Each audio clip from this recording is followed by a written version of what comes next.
Normal বাঙালি মমের daughter. সব কাজ আমাকে করতে হয়। এই মানুষ ছাদ থেকে জামা কাপড়গুলো নামিয়ে আনতো। মানুষ বাবাটাও না দেখ, ধুস সব আমাকে দিয়ে করে।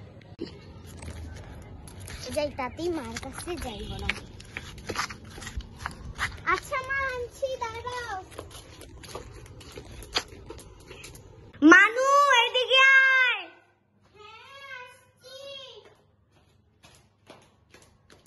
আচ্ছা মা এত তাড়াতাড়ি কিসের? তুই মাত্র আসলি, 2 ঘন্টা ধরে যে ডাকছি তোর বাবা তো আরেক বাবাই। তোর কি কানে নেবা হইছে? কি হয়েছে মা? কেন আমাকে এতক্ষণ ধরে ডাকতেছিলা? অকারণে? তুই এতক্ষণ ধরে ছাদে ছিলি, গিয়ে একটু ছাদে গিয়ে জল দিয়ে আসতে পারিস না? আমার তো মরণ এইসব কাজ করতে, ওখানে গিয়ে আবার জল দিব আমি?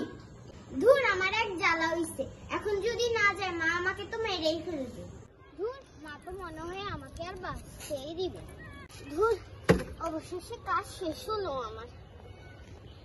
যাই এবার মার কাছে যাই। ও মা, মা তুমি কই?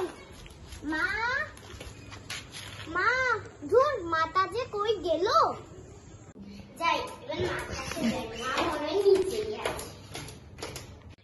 মা তুমি কই? তুই আসছিস? এইদিকে আয়, চা খাবি আয়, টেবিলে রাখলাম, খেতে বল। মা চাটা কি দারুণ হয়েছে।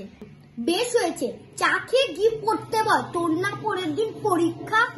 মা আমাকে কি পড়তে হবে? বেশ হয়েছে, তোকে পরীক্ষা ফেল করে আয়।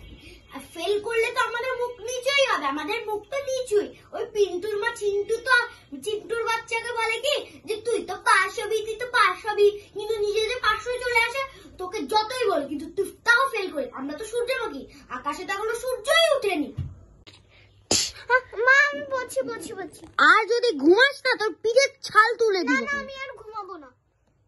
মানু তোর কি পড়া হচ্ছে? খেতে আয়, খেতে আয়, তোর জন্য আমি খাবার বেড়েছি।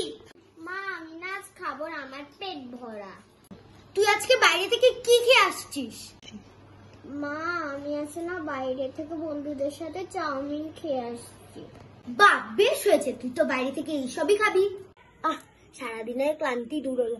মানু কাল তোর পরীক্ষা আছে, শুতে আয়। কালকে আমাকে তাড়াতাড়ি উঠতেই হবে, নয়তো আমাকে পরীক্ষা দিতেই দেরি হয়ে যাবে।